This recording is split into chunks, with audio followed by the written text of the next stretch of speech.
What's up, everybody? Thanks for tuning in to the Island Viper. Today, I am going to go over one of the Super 7 ReAction Plus O-Ring 3.75-inch figures. Let's talk about Cobra Commander. I'll wait for a decent price. Yeah, they're 20 bucks. Either buy them or don't. Too many people are just pissing, moaning, and crying about the prices. Apparently you haven't been to the grocery store, gas station, or literally anything else. Like, I get it, you're stuck in the 1980s, things are expensive, they're not $3 anymore. Either buy them or don't. There's a ton of stuff out there. If you're a G.I. Joe fan and you want to collect any of the new stuff, there's probably something out there for you. And if not, then stick with vintage and continue with the 40-year-old figures. But we're going to break this down a little bit, open them up, check them out, and make a mild comparison to some of the other figures that have recently come out, the other recent O-Ring Cobra Commander figures. Here we have the retro set from Hasbro, and we have another retro Mickey Mouse figure from Hasbro, the Mickey Mouse Cobra Commander that came with the HasLab Sky Striker set. A cool figure. Not going to open him up, but we'll still make some comparisons. In the background here, we have the original 1982 Mickey Mouse Cobra Commander, the error emblem on his chest.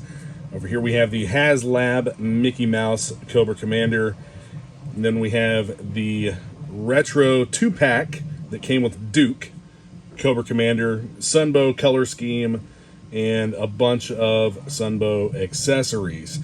Now, I'm not sure how they made these two figures, but I would assume that they probably scanned an 82 and then went in and digitally cleaned up the files for the mold. But then we have this guy, Super 7 ReAction Plus O-Ring figure. As far as a Sunbow figure goes, a Sunbow inspired figure, I think this one looks a lot better than this one. A lot of these older figures from the 80s lack in some of the detail, and there's many reasons for that. This is obviously a figure that was created digitally, most likely. I don't know Super 7's process. This is all just speculation. I would say that it was created digitally, and then the molds created from those digital files. So, very similar to the original figure, but obviously not the same. So we're going to cut this guy open and take a look at the articulation, the construction. I'm not going to take this one apart. We know what they look like inside. Beautiful card art and packaging. Very reminiscent of the vintage card back, nice and thick. And on the back, you will notice that these are made in China. The others from Hasbro are made in Vietnam. And then you also have that Hasbro licensing logo there. And I believe, I'm pretty sure that this even has the name of the artist on the card. And here we go, super7.com. Super 7 information right here. Name of the company, the license, all of that. But they did a fantastic job with the card back and the file card as well. Up close and personal with the Cobra Commander figure, you have that nice glossy paint there on his hands and his boots. And you have a flat black for the belts on his legs and the belt on the waist of his pants. You have different textures and finishes for these paints. The silver on the mask actually covers all the way down into the neck and the collar. Like, all the paint apps on these figures, all of them that I have seen and all of them that I've handled, the paint apps on them have been great. There hasn't been a lot of overspray. There hasn't been a lot of, I guess, runs or paint defects that you would see in some of the Hasbro figures from the past. So these already have a better fit and finish than a lot of the vintage figures. A lot of the vintage figures have overspray, and as you can see, it's next to non-existent on these figures. One thing that I had seen reported with the Tomax and Zaymot set was that a couple of the rivets in the arms were not completely flared, so the lower arm piece had come off, and I can tell this rivet here appears to maybe not be perfect. I don't think this figure is going to be played with a whole lot. That's not really a concern that should be taken, though, because we expect, as action figure collectors, paying, you know, a nominal price, if you want to, however you want to view that price.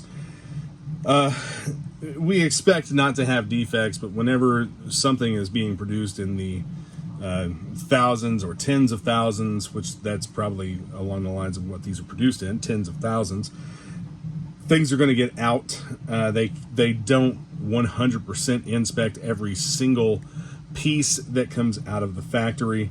Man, that Cobra logo on his chest really pops, and I wanna show the sharpness of that logo. I can zoom in here a little bit on that, and such great detail on that logo. And I want to compare this to the logo on the chest of the Hasbro figures. It's almost like the paint tampo on some of these just kind of spread out and didn't really provide the amount of detail that you have on this. The paint app on the belt buckle looks fantastic. I mean, I really like how they've done with this figure in its entirety. Now, I know this doesn't fall in line with what Super 7 had originally talked about doing with the figures that had not been done before, because obviously Hasbro made a Sunbow inspired Cobra Commander with a ton of Sunbow accessories. Another thing that I'll point out here is that this Cobra Commander does not have an accommodation, a molded backpack on his back for his Venom Blaster, but he does come with two Sunbow inspired pistols. Let's see how well his hands hold these. We know that in the other figures, like the Bat wasn't necessarily able to hold the rifle very well, and he does fine with the handguns.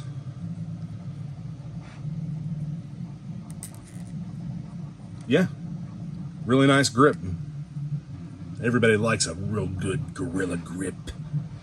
Check it out. Yeah, I think he looks good.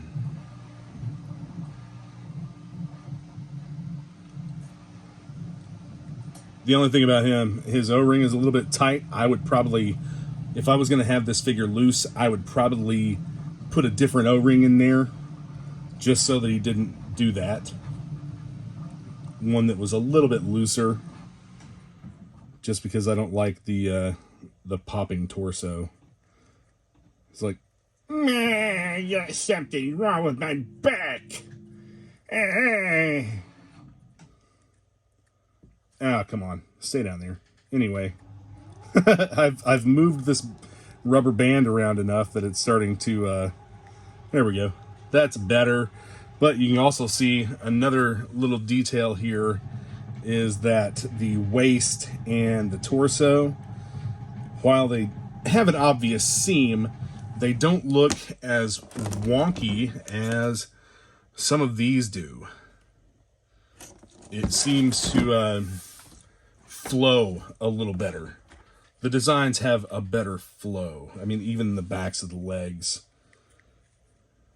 Hey, look, his knees actually bend all the way, unlike one of the figures from the 2-packs from Hasbro.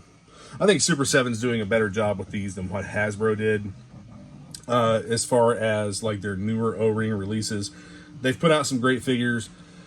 but I just don't think that they could really put the focus on O-ring figures that they deserved because of the classified line, which is absolutely killing it. Since we have the full card back, I am using one of the Thorac cases from thoracase.com. I think it's Thorac case. They have it embossed. No, it's not. It's thorac.com. THORRAK.com. They have these clamshell cases for full card back displays. They work great with G.I. Joe figures. If you want to display with full card backs, either reproduction or original, these cases are great. I really do dig that Cobra Commander. Mine will stay carded and go into the carded collection back here behind me. Be sure to like and subscribe. Hit that notification bell so that you get notified whenever I post new content. I'll post links in the description for different Facebook groups that I either admin or that are my groups. And probably some links to these guys where they're available. And check out some of the Facebook groups. Hit me up there. My group that I admin with friends is G.I. Joe Classified Marketplace, a true free market for the buying, selling, trading, and discussion of G.I. Joe Classified series. Also, I admin the G.I. Joe Toy Den. Be sure to check that one out. And there are other groups that I have as well. Try to stick to like niche market Facebook groups. Like if you're looking for something specific, I like to be able to find a group for that specific thing, like Transformers. If I'm looking for War for Cybertron, for instance, I have an entire group that's dedicated to nothing but War for Cybertron. And then after that, a group for Legacy. So anyway, thanks for watching, and I'll see you again soon. Yo, Joe.